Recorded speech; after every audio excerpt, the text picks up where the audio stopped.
Next on the list is House File 4698. Representative Purcell, would you like to make a motion to move make a motion to move House File 4698 be laid over for possible inclusion in a future bill? Yes, Madam Chair. And Representative Purcell, I believe you have an A1 author's amendment. Would you like to move this amendment and explain it briefly? So moved, Madam Chair. It's a very brief amendment. It just changes the word commissioner to board. Representative Purcell moves the A1 amendment to get the bill in the form she would like. All those in favor, please signify by saying aye. Aye. All those opposed say no. The motion prevails. The A1 amendment is adopted. Representative Purcell, to your bill as amended. Thank you, Chair Jordan. I'm happy to present House File 4698, which would require an environmental impact statement, or EIS, for livestock projects over 10,000 animal units. I'll start out by acknowledging a simple idea that I believe to be true. 10,000 animal units is big. If we're talking about a dairy, which is the case in Minnesota, that's roughly 7,000 cows at a single site. That's a lot of cows.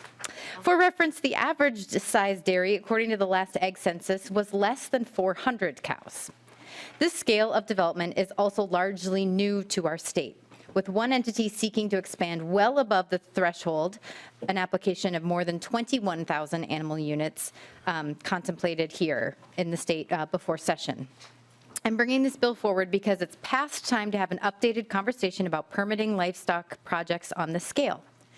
In the late 1990s, this body debated our feedlot permitting rules. I think it's fair to say that when we had that debate, many didn't anticipate this size of projects that we are permitting in Minnesota today.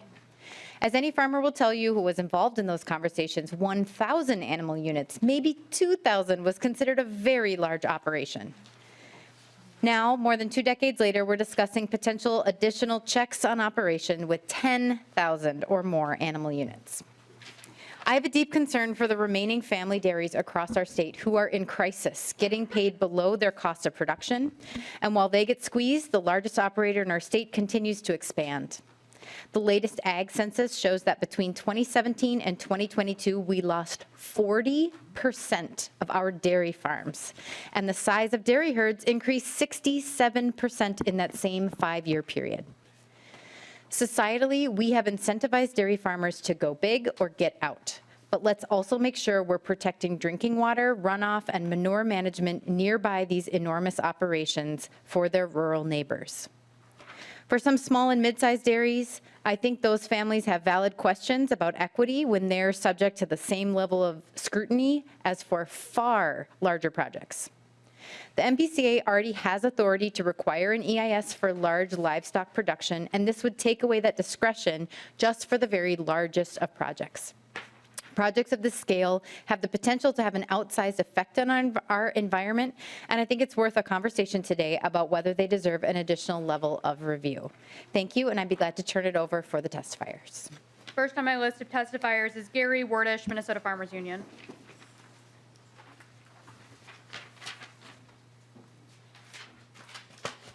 Welcome to the committee. Feel free to get settled. Then please state your name for the record and proceed. Okay. Thank you, Chair Hansen and members of the committee. For the record, my name is Gary Wordish. Gary Wordish, and I'm president of the Minnesota Farmers Union. I'm here to share my support for Representative Purcell's bill to require an EIS for livestock projects over 10,000 animal units. This was not a position that our organization came to lightly or something I just decided being I'm the president.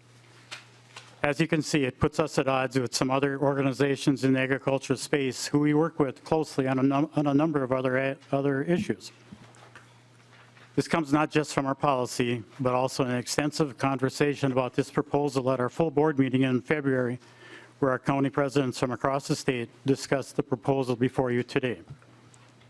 Some of the opposition you'll hear references economic development. And I want to be clear that our organization cares about that deeply. That's one of the primary reasons that National Farmers Union, which Minnesota Farmers Union is a part of, was founded over 100 years now. That said, we feel our communities, our state, and farmers would be better served by development that's more distributed. In agriculture, more diversification makes farmers and local communities more resilient. That said, there's no question that our dairy industry is rapidly consolidating. From 2017 to 2022, we lost 40% of the dairies, mostly small and mid-sized operations, and that's a big loss for our communities. But we didn't lose any cows. We lost farmers. As a family farmer myself, I think farmers, we all love agriculture. I raised animals all my life, still do. I think people are more important than animals. We do have to treat the animals well, we all know that. Those animals got consolidated into much larger operations, and we have an interest in making sure our permitting is keeping up. As someone in those conversations in the 90s and early 2000s, I can say then that nobody was thinking about dairies were 10 or 20,000 animal units. Whether this is economic development that benefits the state or local communities, that can be debated. But this committee is the environment and natural resources, and those issues need to be discussed. When our board met on this, they discussed a couple of key concerns. First, wanting to make sure that these projects have the water that they need to operate sustainably. Livestock projects draw water year-round, and so we want to make sure we're stewarding that shared resource and making sure it's sufficient for neighboring farms.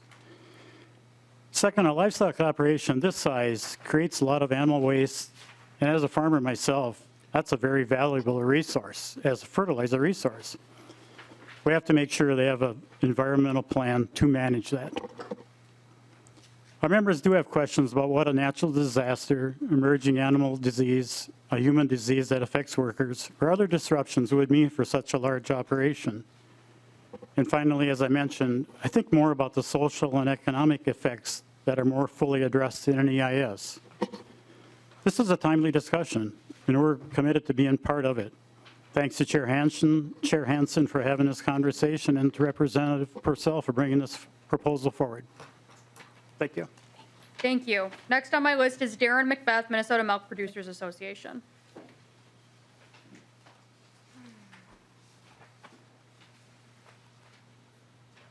Welcome to the committee. When you get settled, please state your name for the record and proceed. Thank you, Madam Chair. Good afternoon, committee. My name is Darren Macbeth, and I'm here representing the Minnesota Milk Producers Association, and we'd like to share some concerns with House File 4698. First, I want to emphasize that the Minnesota Milk Producers Association is a 100% dairy farmer governed organization, and its dairy farmer members represent 2/3 of the milk produced in the state, which goes predominantly to dairy cooperatives and processing plants that they own to make cheese, whey, and milk powder. The Minnesota Milk Board is comprised of dairy farmers whose operations are of all sizes. They unanimously oppose the bill and unanimously echo an all the above sentiment for laws and policies to help and encourage dairy farming of all sizes. Now for 3 cautions against the approach to this bill. First, there's really no correlation between large or even very large dairy farms and average or small-sized dairy farms in terms of one threatening the other's existence or competing for prices and services. In fact, there's a strong economic argument, as was alluded to just by the previous testifier, that regional presence of large dairy helps smaller farms by solidifying access to veterinary care, nutritionists, technicians that service milking parlors and equipment, and trading in genetics, calf raising, manure handling, etc.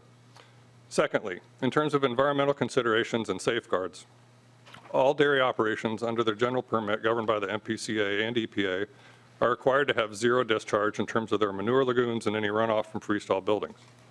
The EAW process, our environmental review law, is very robust and requires public input, and a mandatory EIS really adds nothing other than significant delay and significant expense.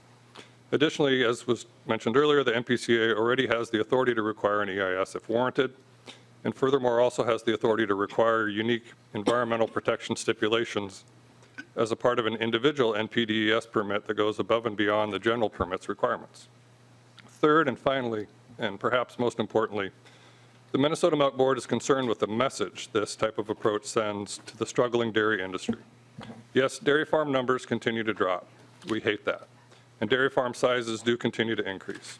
And while it's unlikely most current medium-sized Minnesota dairy farmers would grow to be over 10,000 animal units, it's not unlikely that 2 or 3 existing dairy farm families operating on separate sites may want to combine enterprises in the future and be of this size to be more efficient.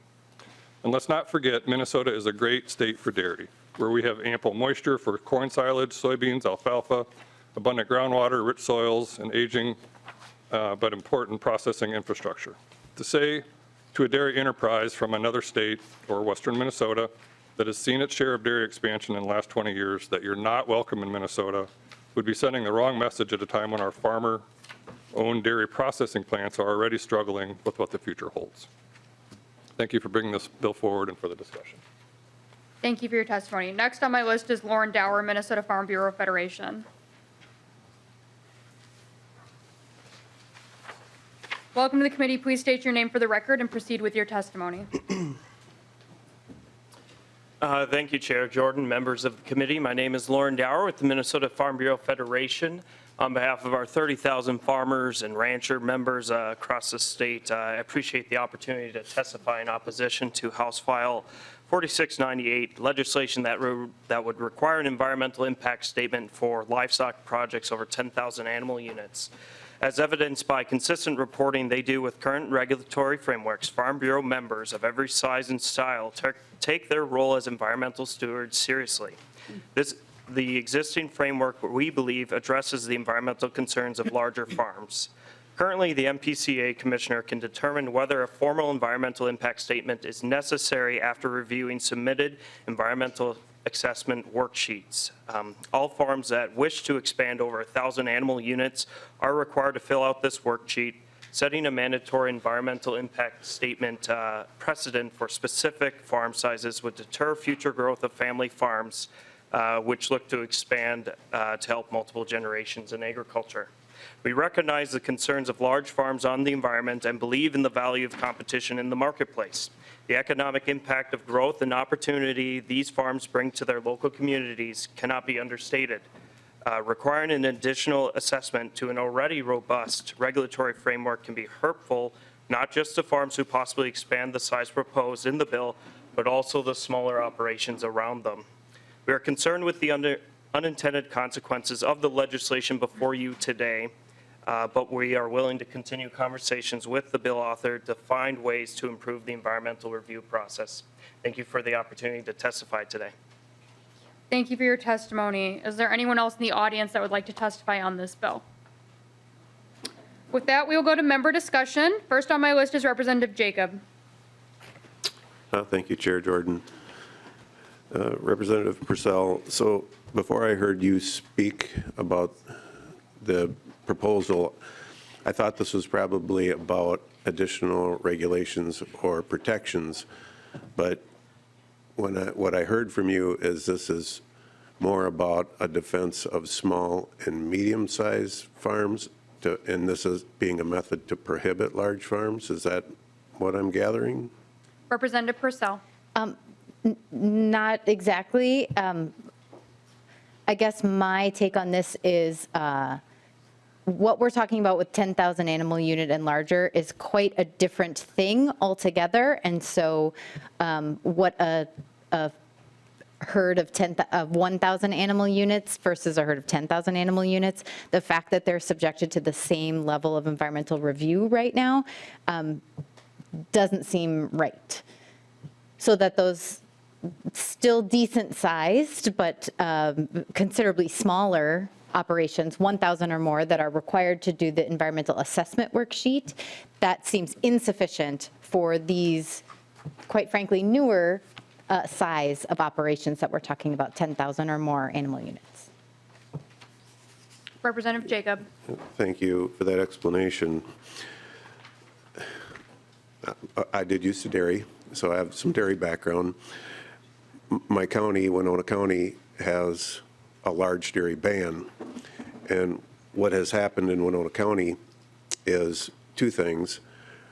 A dairy will either fragment and work on multiple locations, or they'll leave our county entirely. So when they talk about increased dairy numbers or reduced numbers of farmers and increased dairy numbers, it breaks my heart as a county commissioner all those years to read the newspaper articles where the cows are leaving our county and going to other counties.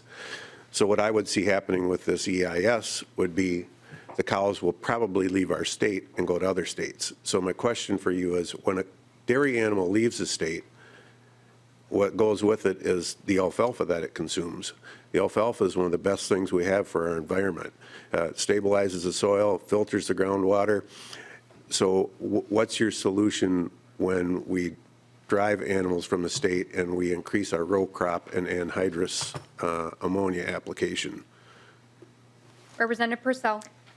Thank you, Madam Chair. Thanks, Representative Jacob. I don't know that alfalfa is one of the best. It is certainly an important tool in the toolbox, and I think it's great to grow alfalfa in the rotation. We know that there's more plants as far as when we're looking at water quality and carbon sequestration that do more than alfalfa. Our task here at the state is to be protecting the people.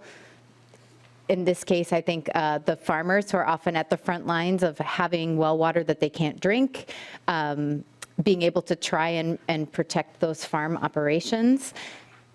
We can only govern for what happens inside our state. I would love if perhaps more of, as you mentioned, that the cows are broken up onto different sites. I have a bill for grants for better manure management that helps everybody in those scenarios. I guess what I'm bringing forth with this bill is that the 10,000 or more animal units is a different thing altogether. So would love for those animals to stay in our states and with the people, like Mr. Wordish talked about, to keep our small communities vibrant. But as we're in the Environment Natural Resources Committee here, our job, we are tasked with taking care of the environment and natural resources for all Minnesotans. Representative Jacob. Well, thank you for that explanation. So with the fragmentation of farms, what we've seen in Winona County, the increase to the infrastructure, when you don't allow consolidation and the creative answer is, I've got to have my 30,000 cows in 3 different locations, or my 40,000 cows in 4 different locations. Now I'm going to be hauling animals back and forth across our highways and roadways, county roads, township roads. This heavy machinery really beats that infrastructure up. Also, it's very difficult to kind of lost my train of thought there.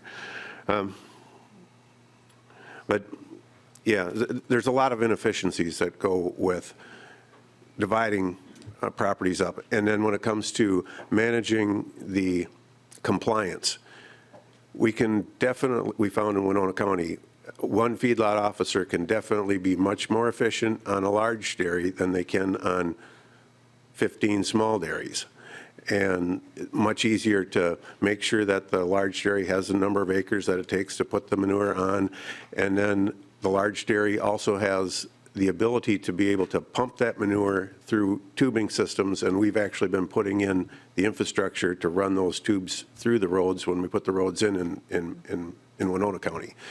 So can you speak to why you think the inefficiencies of many smaller dairies is going to be better for the taxpayer than a larger dairy? Representative Purcell. Thank you, Madam Chair. Thank you, Representative Jacob. Few things. Happy to go on the record to say I think we need more county feedlot officers. I think that benefits everyone. Those folks have an incredible amount of knowledge, and they really add a lot to our counties, at least in my experience. I guess I'm less concerned with efficiencies and more concerned with communities. So if we are losing the actual farmers, we're losing the families who send their kids to schools and populate our churches and whatnot. Again, this is the Environment Natural Resources Committee, so trying to think about just keeping my comments to this particular silo, but it's all interconnected. So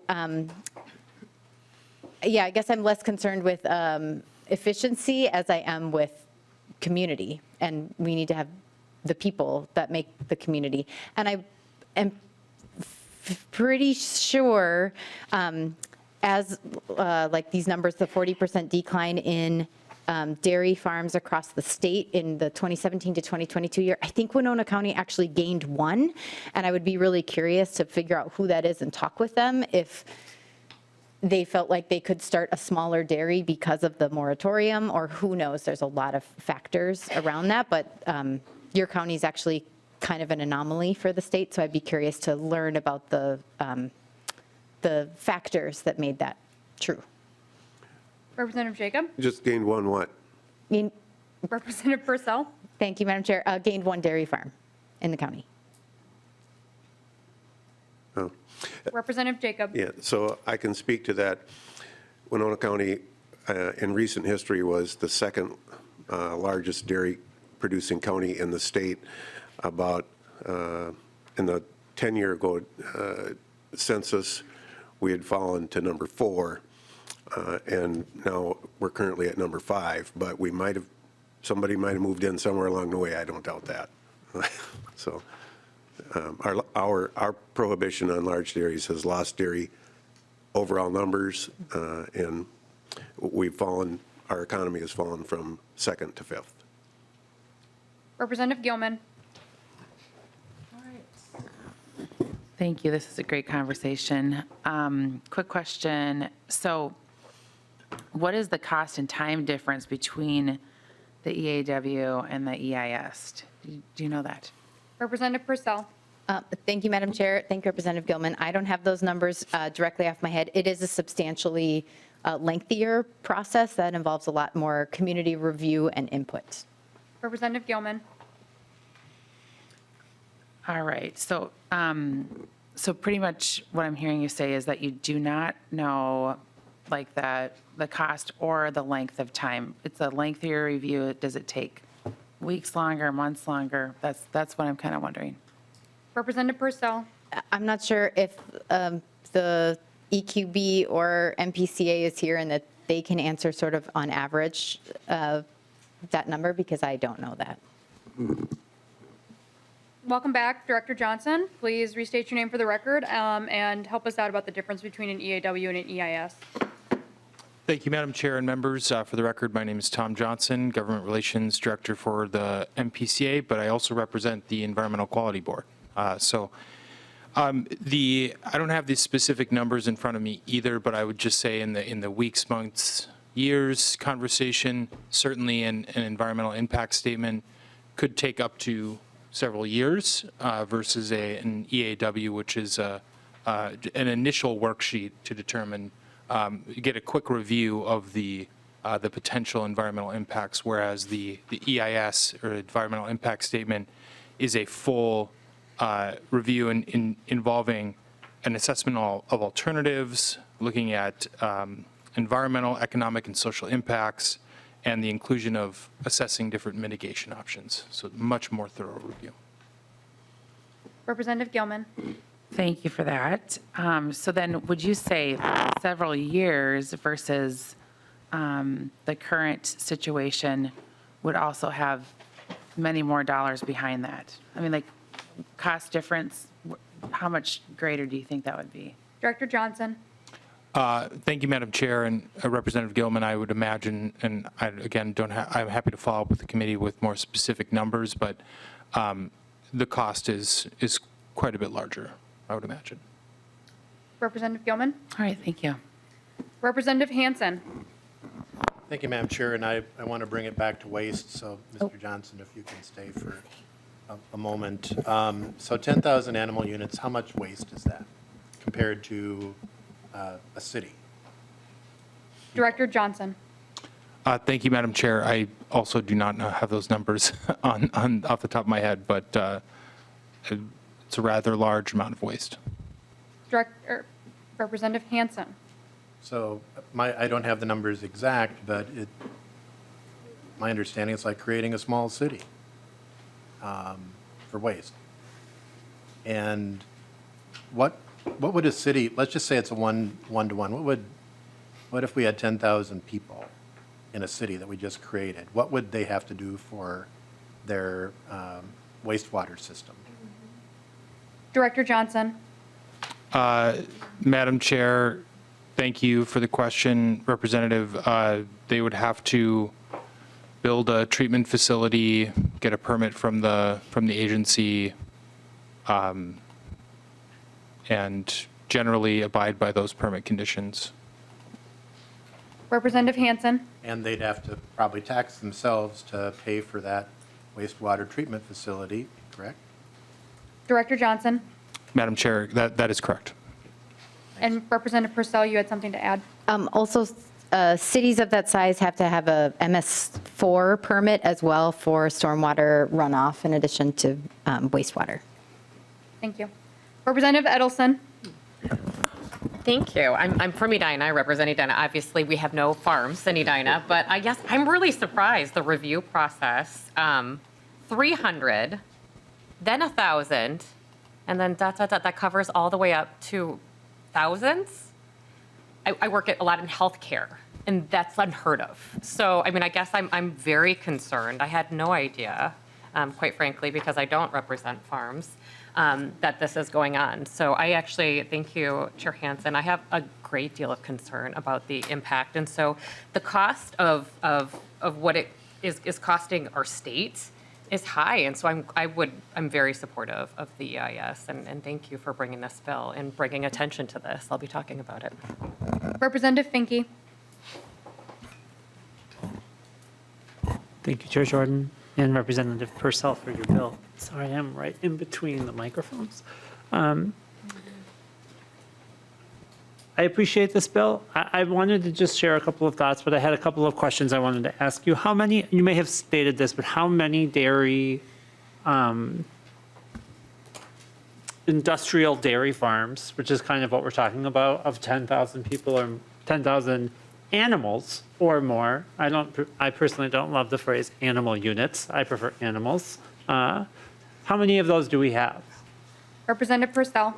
Thank you, Madam Chair. Thank you, Representative Finke. They're not exactly a one-to-one ratio for animals to animal units, which good is to know. why we use that term. There are 9 facilities currently. However, the bill is not retroactive, so it would only apply if any of these facilities or any facility wanted to add an additional 1,000 animal units on top, or a new operation coming in that's 10,000 or higher animal units. Representative Finke. Thank you, Chair. So the existing 10,000 animal unit dairy operations currently would not be subject to any change. And are there more of these on the way? Representative Purcell. Thank you, Madam Chair. Representative Finke, this is sort of new to our state. This seems like, as we have been encouraging consolidation in all of our sectors, agriculture is no exception to that. So we are really seeing dairies really having to get big or get out. So likely, and as I mentioned in my opening, one of these locations had applied to have more than 21,000 animal units. Representative Finke. Thank you, Madam Chair, and Representative Purcell for your answers. So, I, like Representative Edelson, I do have a farm in my district because I have the St. Paul University egg farm. But I don't represent farmers. I get that. But like the first testifier, every single member of my family used to be a dairy farmer. Now 0 of them are. There are a lot of things that are concerning about this bill, but I think one of the ones that I have been thinking about throughout this conversation is that the conglomeration of resources and corporate power is destroying America. I mean, it is literally, we are putting all of our resources into fewer and fewer mega corporate, these are gigantic industrial spaces. If you're building a small building, you have fewer permit needs than if you are building US Bank Stadium. That's just true. Why would we possibly say a building that is 10 times larger with 10 times the amount of waste and the amount of needs should undergo the same permit review? That would be nonsense. We had a huge committee argument about whether or not to EIS buildings in a city, these are just as industrialized as space. And it's just what we are talking about when we are talking about 10,000 animal unit dairy farms. We're not talking about dairies in the sense of what my grandfather's farm that I spent years of my life on. We're talking about industrial corporate projects that need to be treated like industrial corporate projects. Thank you. Representative Lee. Thank you, Madam Chair. Maybe Mr. Johnson could come back. And so I just wanted to kind of like focus back on the conversation of just being more grounded. So Mr. Johnson, can you just tell us what is EIS again, and why do we have environmental reviews? Director Johnson. Thank you, Madam Chair. And Representative Lee, yes, so the environmental assessment worksheet, what will be done for a project is to review essentially whether or not an environmental impact statement is needed. And so that is that quick, rapidly assess the environmental effects that might be associated with a proposed project, is I think the term that's on the EQB website. But once it's determined that an environmental impact study needs to be done, the requirements are first in a scope, some scoping, and then an assessment of alternatives, the environmental, economic, social impact of the project, and then again, the alternatives that could be done to mitigate those issues. And then really the main differences here are the need to wrap in that the alternatives assessment and then also the economic and social impacts, which are not in the environmental assessment worksheet, that initial review. Representative Lee. Thank you, Madam Chair. And so this process, is it actually an approval process, or is this more information gathering? Director Johnson. Madam Chair, certainly it is more of an informational gathering process. Right, and thank you for that, Mr. Johnson. Representative Lee. Thank you, Madam Chair. Sorry about that. And I think that's why I'm asking is that we should be grounded that these are not to deny any projects or anything like that, but really look at the impact to our environment. Yeah. And thank you, Mr. Johnson. And I'm on the MPCA's website, and it talks about how the EAW-EIS looks at the potential effects on air, land, and water resources and ways to reduce negative environmental impacts. And so when we have these projects that if they, to the earlier discussions, if they want to leave Minnesota, then we also have to ask, or maybe they should ask themselves, why are they leaving Minnesota? Are they going to impair our air, water, and land that they don't want to work with our state agencies, our regulatory agencies to go through that process to make sure that they minimize the impact to the state of Minnesota and our natural resources? Because I think, just to be clear again, Mr. Johnson and the MPCA say on their website, this is not a process to deny or approve anything. It's to gather information about the impact that will happen to our natural resources. And so I just wanted to put that on the record, and thank you, Representative Purcell, for bringing this forward. Representative Fisher. Thank you, Madam Chair, Representative Purcell, for bringing this forward. Thank you, Chair Lee. You hit on a number of things. One of the things I did want to put out is that this does not mean, as you said, it's going to be denied. It's going to also take a look at each location. You might find some locations where they're going to find out this is going to work, depending how it's going to impact on the resources and the surrounding environment. So there's no guarantee it's going to be denied. What they may do is say, here, if you're going to do it, here are the things you need to keep in mind. And this goes back to some of the conversation earlier when we take a look at the volume of what may happen is your typical cow produces about 65 pounds of manure a day. Your typical human produces less than a pound.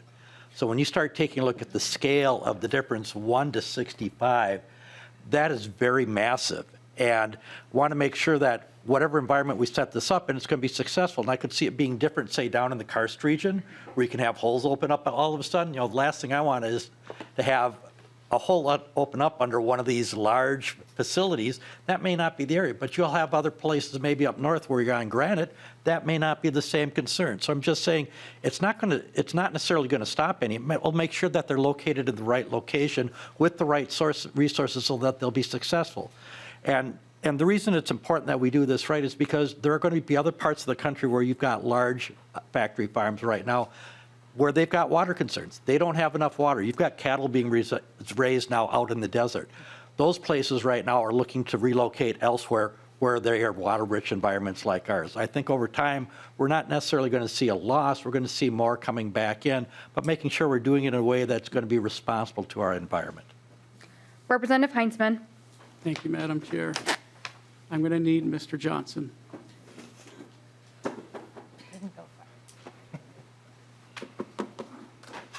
Representative Heinzman.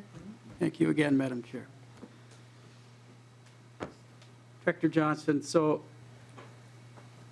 I feel like we're missing something in this discussion, and maybe you could help shed some light on what the differences are between what's being proposed versus a full-blown EIS. Director John, oh, go ahead. Representative Heinzman. Thank you, Madam Chair. Director Johnson. Thank you, Madam Chair. So what's being proposed in the bill versus a full-blown, yeah, I think the bill is proposing that at a threshold of 10,000 animal units or more, a full-blown EIS is required. Thank you. Representative Heinzman. Thank you, Madam Chair.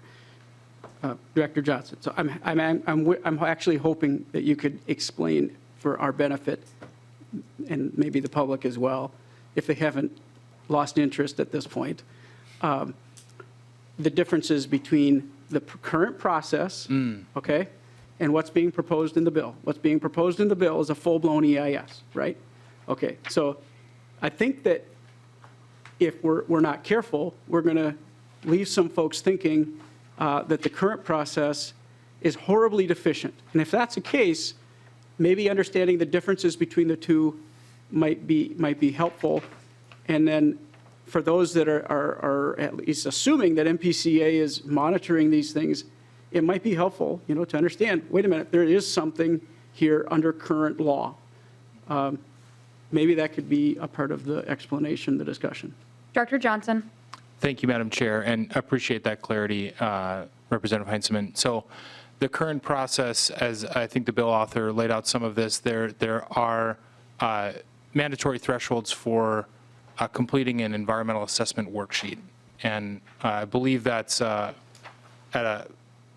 301,000 animal units. And so that creates the requirement that a project proposer would have to go through that EAW process, which is usually within that about a 90-day period where an assessment is done of what potential environmental impacts there could be. And that information gathering process, as Representative Lee indicated, is really to inform a future permitting approach, either for the local government or for the agency as it might be appropriate. And so as part of that EAW, that environmental assessment worksheet process, at the end of that, the MPCA could decide, the commissioner could decide that an environmental impact statement could be necessary. In some of these cases, the MPCA has indicated to a project proposer that they may wish to do a voluntary environmental impact statement. So it's definitely something where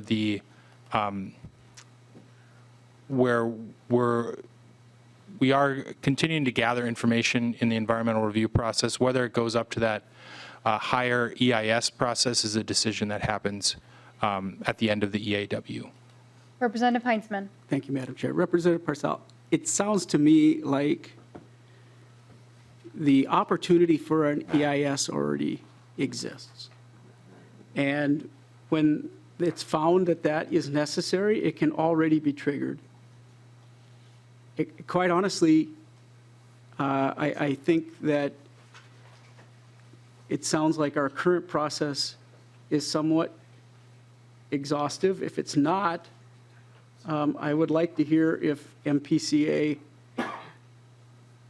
feels the current environmental review process is appropriate, or do we need to add something somewhere in between, Or do we really need to force anyone in this particular category outlined in the bill into a full-blown EIS every time? Representative Purcell. Thank you, Madam Chair. Thank you, Lead Heinzman, for the question. So yes, right now, an EIS can be conducted, and when I talked to my co-author over in the Senate, he referenced some lawsuits. So part of bringing this forward is also to get ahead of that and say, you know what, we just have this threshold. So if you're going to be of a certain size, you have to do this level of review instead of these operations coming into communities, the communities feeling like they have no tools except to go to the courts and then to sue the private company, the MPCA, I'm not sure whom, but to better outline and get to exactly what you alluded to and what Representative Finke alluded to, which is the scope of the project needs to match the level of investigation. Representative Heinzman. Nothing further. Representative Purcell, any closing comments? Thank you for the opportunity to present House File 4698. It's a significant proposal. I thank you for all of your attention and for the conversation around this. I'm eager to keep working on it, and I'm happy to meet with folks who have concerns. Thank you, Madam Chair. Representative Purcell renews her motion that House File 4698 as amended be laid over for possible inclusion in a future bill. The bill is laid over.